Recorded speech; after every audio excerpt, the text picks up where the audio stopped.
लाडकी बहीण योजनेचा आज या संभाजीनगरात सुरुवात माननीय मुख्यमंत्री करत आहेत. दुर्दैव असं आहे की ज्या अब्दुल सत्तार मंत्री आहेत या राज्याचे, त्या अब्दुल सत्तार यांनी आपल्याला आठवत असेल की सुप्रियाताई सुळे जे आपल्या खासदार आहेत यांचा उल्लेख कशा पद्धतीनं केला होता.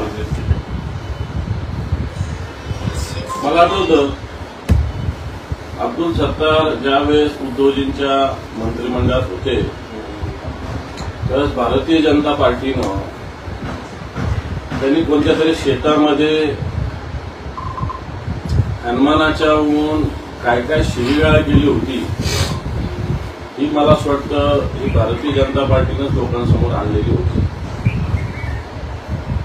याच भारतीय जनता पार्टीचे एक नेते रावसाहेब दानवे जे राज्याचे नेते त्यांनी जिथं आज मुख्यमंत्री लाडकी बहीण योजनेचा शुभारंभ करतायत त्याला त्या गावाला त्या शहराला पाकिस्तान संबोधलेलं आहे. या भूमिकेला आमचा विरोध आहे. परंतु भारतीय जनता पार्टीचे नेते ज्या सिल्लोडला पाकिस्तान म्हणतात त्या सिल्लोडमध्ये जाऊनच आज या योजनेचा आरंभ केला जातोय. एक पठाण नामक मुस्लिम भगिनी सिल्लोडची जिनं ज्या जागेवर कार्यक्रम होतो या जागेची मालकी तिची असताना तिच्यावर बळजबरी ताबा अब्दुल सत्तार यांनी घेतलेला आहे आणि पोलिसांनी सुद्धा न्यायालयाच्या निर्णयाला अधीन राहून कोणी तिथं इंटरफेअर करू नका असं सुचवल्यानंतर आता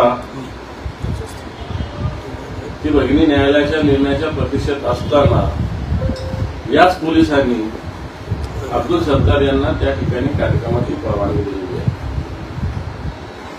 माझ्या मते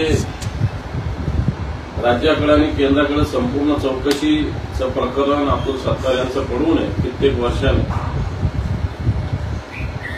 तिथले सामाजिक कार्यकर्ते त्यांच्या वैद्यकीय महाविद्यालयात चालू नसताना हॉस्पिटल चालू नसताना कशा पद्धतीनं दाखवलं जातं, कशा पद्धतीनं वैद्यकीय महाविद्यालय सुरू करण्यासाठी जागा हडप केलेली आहे हे सांगत असताना लाडकी बहीण करत असताना अब्दुल सत्तार हे मुख्यमंत्र्यांचे लाडके भाऊ झाले, की लाडके मंत्री झाले, की लाडके मित्र झाले. जनतेवर अन्याय करणारे, हिंदुत्वाच्या विरोधात गरज ओकणारे आणि आणखी 4 दिवसापूर्वी इम्तियाज जलील यांची अधिकृत्याने भेट घेतली. जर आमच्यासारख्या एखाद्याने भेट घेतली असती तर भारतीय जनता पार्टीनं कोंबा मारल्या असत्या महाराष्ट्रात. हिरवं हे ते सगळं बोललं असतं आणि यांच्याच सरकारमधले मंत्री इम्तियाज जलील यांची भेट घेतात आणि साधं इम्तियाज जलीलचे हस्तांदोलन करणं तर यांचे डोळे कुठेतरी विस्फारले जातात. लोकांमध्ये बघा यांचं हिंदुत्व अशी चर्चा करतात. मग अब्दुल सत्तार आणि इम्तियाज जलील भेटतात हे भारतीय जनता पार्टीला चालतं.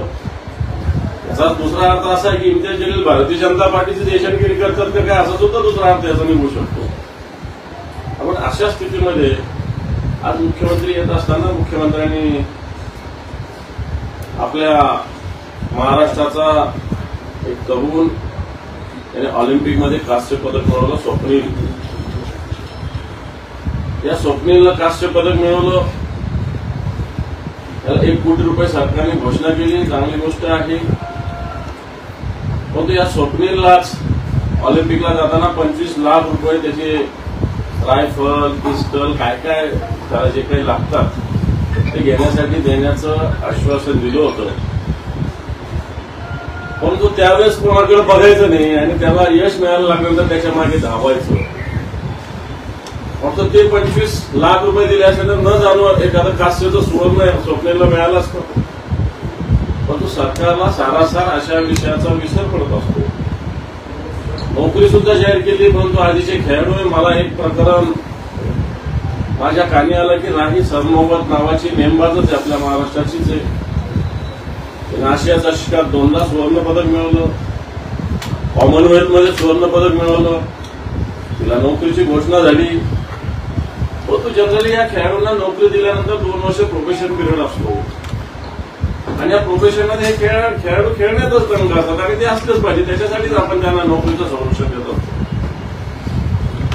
परंतु 2 वर्षाचं प्रोबेशन न केल्यामुळं नंतर रेग्युलर नोकरी करताना यांना कोणताही पगार मिळत नाही. राही सरनोबत याचं ज्वलंत उदाहरण या महाराष्ट्रासमोर आहे. म्हणून या नोकरीच्या खेळाडूंना नुसत्या घोषणा न करता फक्त त्यांना या अटी सवलतीमध्ये सुद्धा, अटी शर्तीमध्ये सुद्धा सवलत देण्याची आवश्यकता आहे.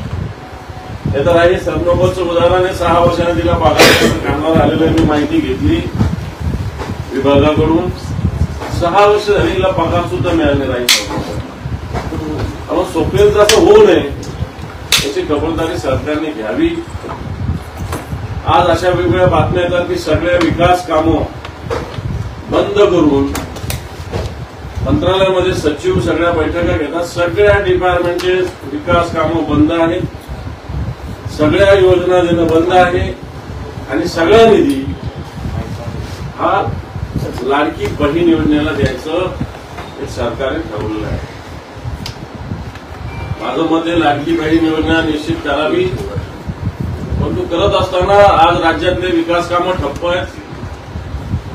बीएमसीचे 1.25 लाख कोटी रुपयाचे कामं काढलेले आहेत. एमएसआरटीसी कडून पण तसंच केलेलं आहे. वेगवेगळ्या विभागाकडून नगर विकासचं तसंच आहे. आणि असं असताना ही सगळी कामं थांबवून या सरकारने लाडकी बहिणीकडे निधी वळता केलाय. मला असं वाटतं एकीकडे 1,500 रुपये द्यायचे आणि एकीकडे या राज्यातल्या जनतेच्या प्रत्येकाच्या डोक्यावर 65,000 रुपयाचं कर्ज लादायचं.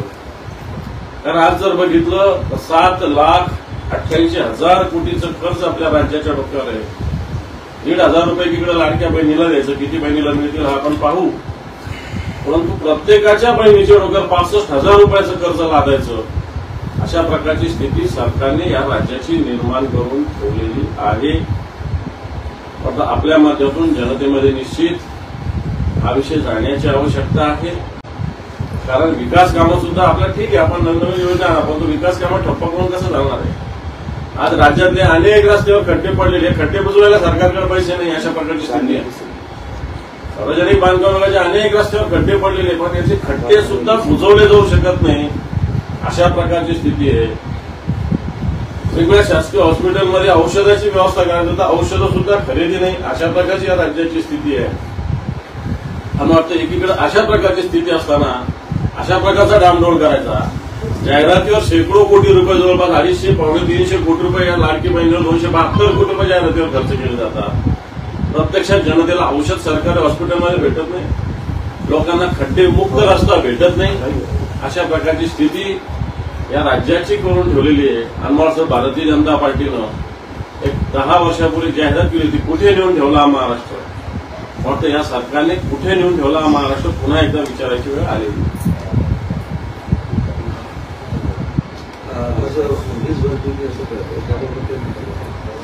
आज संभाजीनगरात पोलीस भरती असताना मुख्यमंत्र्यांच्या दबावामुळे 2,500 पोलीस भरतीसाठी आलेले त्यांना वापस पाठवलं गेलं. पोलीस आयुक्तांशी बोललेलो आहे. पोलीस आयुक्तांना ही कबुली दिली की आम्ही आज पोलीस भरती बंद ठेवलेली आहे. त्यांनी सांगितलं की आमच्याकडे मनुष्यबळाची कमतरता आहे म्हणून आम्ही अशी भरती बंद केली आहे. मला असं वाटतं 2,500 विद्यार्थी येतात आणि जातात. मग त्यांचं येणं जाणं, त्यांचं राहणं, त्यांचा त्रास, त्यांचा प्रवास याच्याकडे कोणी लक्ष देणार आहे का. पोलीस आयुक्तांच्या मनात आलं आणि भरती बंद. उद्या पोलीस आयुक्तांच्या मनात आलं भरती चालू. हे काय रजाकारी चालू आहे का. पोलीस आयुक्तांच्या घरचं राज्य चालू आहे का. मला असं वाटतं 2,500 विद्यार्थ्यांवर हा अन्याय आहे.